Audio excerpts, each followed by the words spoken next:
2,520. Dito masagot natin ang lahat.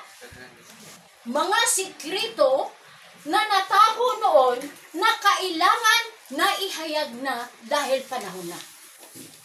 So, balikan natin ang mga pangyayari ng unang panahon. Sa 997, yun po ang panahon ni Rehoboam. Doon ang pangako at kaparusahan. Doon ni Rehoboam. So, ito po ay subtraction. Ang sagot ay, tulong kayo ha, math. Kasi ang Bible po, 4 na factors: advanced prophecy, history, mathematics, and science. Kung tayo po'y magbasa ng banal na kasulatan, na tayo po ay magbabasa ng parang comics, hindi natin ito maintindihan. Tama? Okay. So, kailangan natin i-apply ang math, history, advanced prophecy. So, ang gagawin natin ito, subtraction. Then, so 3 to 15, 23. Anong nangyayari sa 1523? Bago ko po ipapaliwanag ito, balikan muna natin. Etong 1521, March 16. Sino pong marunong kumanta diyan? Yun, din na March. Ano? March 15, 1621. Yan ba yun? The Philippines discovered By Magellan. Okay, sino ang nakadiscover? Magellan. Ito po ay isang katuparan na makilala ang ating bansa. So, dagdag natin ang 2,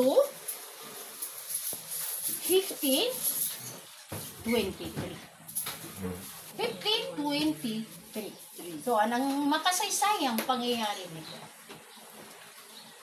Ito po, ang 1523, ito po'y nangyayari sa Cebu na naging na-registered at naging Kristiyanos ang lahat ng mga tao, yung kapamilya ni si humabon sa Cebu hanggang namunga ito.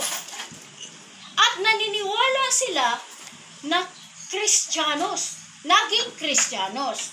Ngayon, gideclare ito, the Philippines is the only Christian country throughout Asia. So malinaw na ang Pilipinas ay siya po'y nakatupad sa banal na kasulatan sa Matthew 21, 42, 43. Pakibasa mga kapatid? Wala. So, kung babanggitin natin ng English, kailangan magpa-practice din ng English, okay? Did you never read the scripture? The stone builders rejected, the psalmist became the head of the corner. This is the Lord's doing, and it is marvelous in our eyes. Therefore say I unto you, the kingdom of God shall be taken from you and given to a nation, bringing forth the fruits thereof. So yun po ang kahulugan na namunga sa makakristong pananampalataya. Siya po ay nakatupad. Okay? Now, dahil po ito po ay mayroong dinadanasan na tinakda na panahon ng Diyos,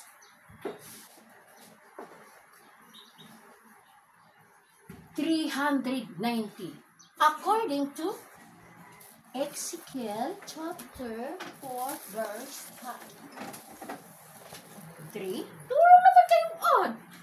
3, 19, 11, 19, 13. Sa 1913, naitayo ang grupo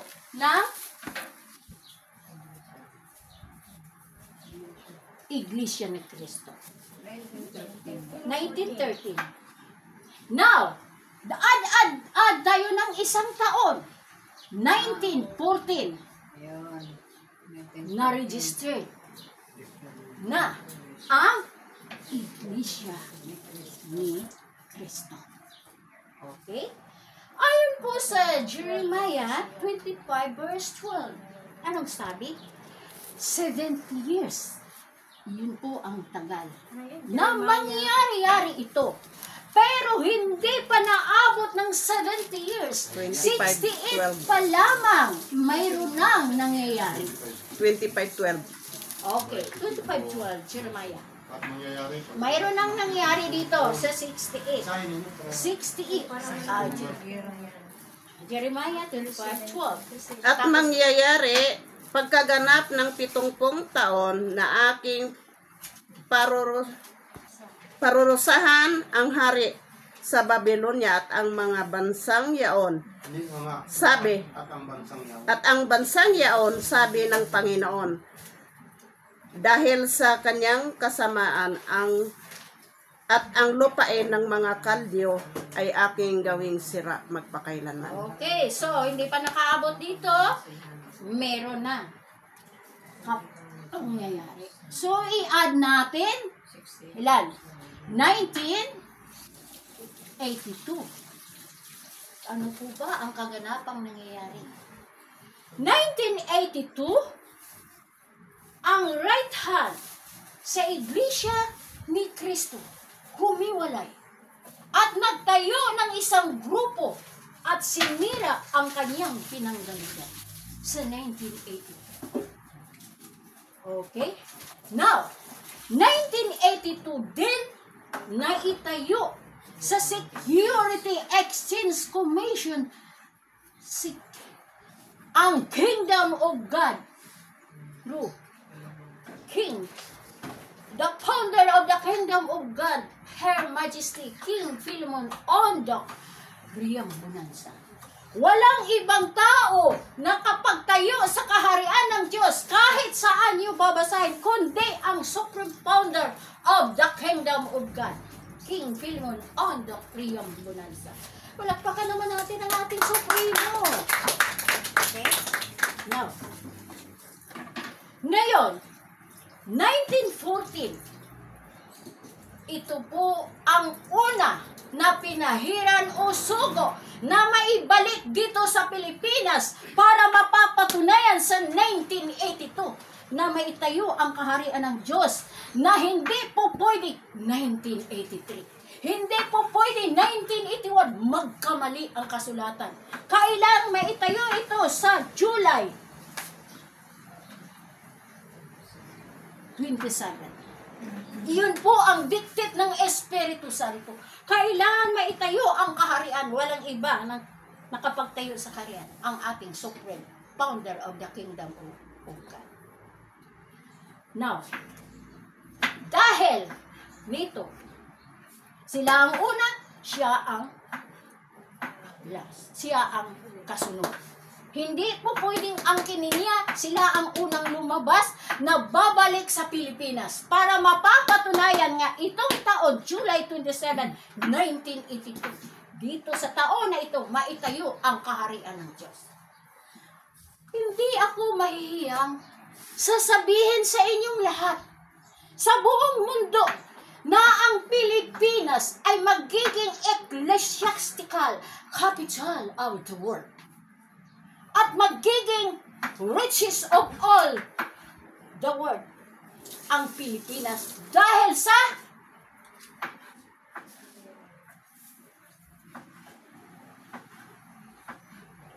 dietarium.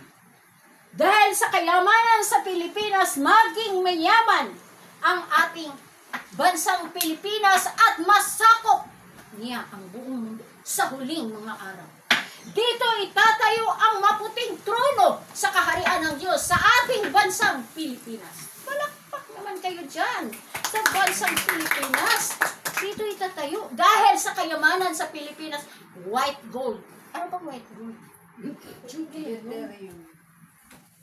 Kaya nga ang Kingdom of God mayroon silang form na ng lista na magiging beneficiary para naman sila makatikim na kaginhawaang buhay dahil dito sa kayamanan.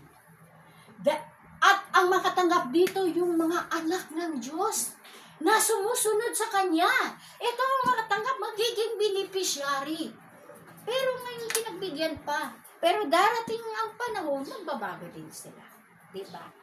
Okay. Deuterium. Kasi kung saan ang kaharian, nandoon din ang kayamanan. Kahit doon ni Solomon, nandoon ang kaharian, nandoon din ang kayamanan. Kaya nga, malinaw na ang pinaglipatan sa kaharian ng Diyos ay ang bansang Pilipinas, bagong Jerusalem. Kinuha doon sa Jerusalem at ibinigay sa isang bansang nagkakabunga, namunga sa makakristong pananampalataya, ang bansang Pilipinas. Palakpak naman ulit. Okay. Okay. Now, dahil po, parang nulalits kayo ha, magtatanong kayo sa isip niyo, ano kaya ng 2,520? Saan kaya nakuha ni Alma yan? Baka haka-haka niya yun? So, ipapaliwanag ko to sa inyo. Okay? Okay. So, uulitin ko, 4 na faktor. So, gagamit tayo ng math. Dahil, ang banal na kasulatan ay solving problem. Tama? Talinghaga man, matalinghaga, solving problem. Sinabi ng Diyos, ipaaninaw ninyo ang kapanahunan. So, ipaaninaw ko ang kapanahunan. Okay? So, anuhan natin? Pakibasa naman sa Apocalypse 12. Ito guys. 14. Sige, ikaw. 12. 14.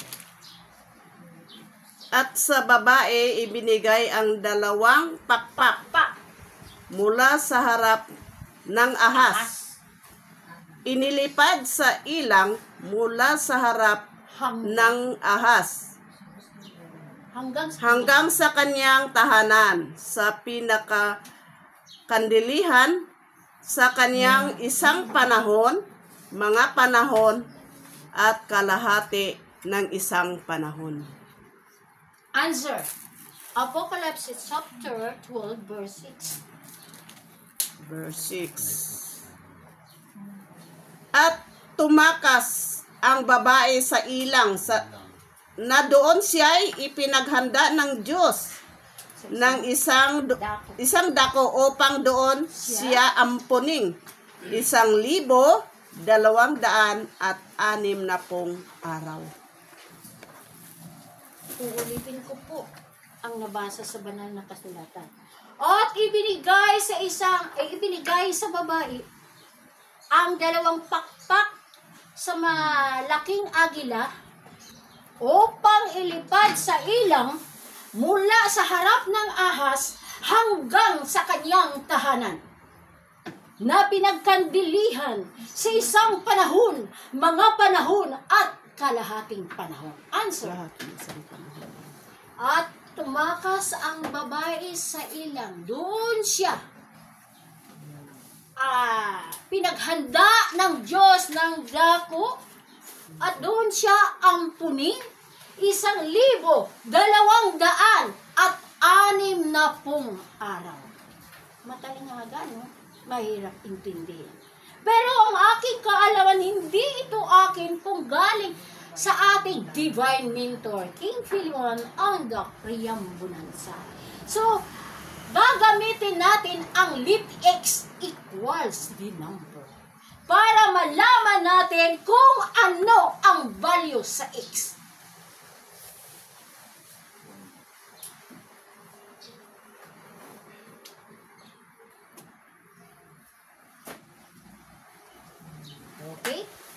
So, according to the Bible, for the time and times plus half, 1/2 time equals 1,260. Okay? So, 1, the value of 1 equivalent x. Okay? So, x plus 2x, 3x. Plus, Kulang ng x yan. 1/2.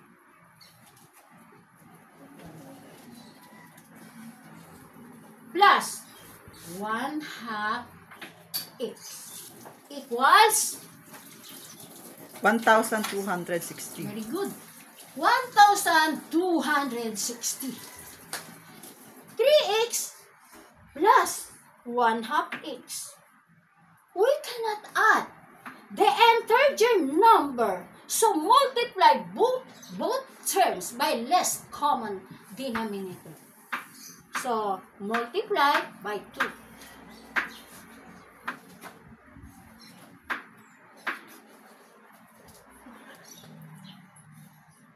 Two half 1/2 x equals, open a close parenthesis, so multiply. So 1,260. Okay, so we will multiply. 3x times 2x, 6x. very good, 6x. 1/2 x times 2. Okay, so we will cancel this. So remain is 1. 1,260 times 2. Okay, very good. 2,520. So, check. Right? Kuha na. Okay. So, 6x times x equals, plus x equals 7x, 2,520 over 7. So, x, so we will find out the value of x. Yun po ang hinahanap natin, yung lit x equals the number. Okay, ang gagawin natin ay i-divide natin yung 2,520 over. So, understood, divide. So, 2 digit equal 3. 3 times 7, 21. Very good. Nadali mo, no? 21. So, 44. Tapos, bring down 2. Very good. Palakpakan naman sila. Kasagot siya. So, 42 divided by 7. Wow, very good pa rin. 6 times 7. Wow. 42. Very good pa rin. 42. And then, bring down, remainder is 0. So, ang remainder, akyat natin ito, 360. Yun po ang hinahanap natin. So, 360 equivalent of x. Tama ba Sa panahon? I-bring down yung 0? Yes, Wala na siyang point? wala na, Ibig sabihin, remainder na yan. 3.36.0, Na 0 na. hindi pwedeng gano'n? Hindi, na 0 na siya. Pag mayroon pa siyang tira na number, pwede natin mag-add. Pero 0 na siya. Ang question kasi niya dyan, may ano kasi yung sulat mo, hindi align. Hindi align. Yun yung question dun. Kasi dapat ang trend nasa 5, ibabaw ng 5 yan eh. Yun yung align dyan. Ng konti, Oo. Diyan na yung ano dyan kasi dapat meron kang ano. Ay, kaya kasi may nakashoot pa rin sa 2 digit eh, yung 3. Oo. Dito Kaya, ba? Dyan. okay, doon talaga yun sa Six. pangalawang digit. Oo, kasi dalawa yung number 2 digit. Ang kinuha ko 2 digit. Okay. Doon pa rin yun sa 5. 360. Malinaw? Okay. So, the value of x is 360. very good talaga. Kayo matalino talaga mga estudyante dito. 360. So, we will check and the answer is correct. So, i-check natin. Okay. For the time. So, equivalent sa x. 360. 360. Matalino talaga sila. Times 720. 720. And half time. Kalahati. Wow. 180. So, i-add natin. 0. So, 8, 16. 1. 10, 11, 12. Palakpakan naman natin. Kuha, oh. Tingnan mo, saan ba to? Yung, ito, oh, kuha siya. Cheat. Ibig sabihin, ang answer, ang isolve ay cheat. Kasi, nakuha siya. Oh. So, let x equals the number is 360. So, muli, maraming salamat at palakpakan ninyo akong bongga!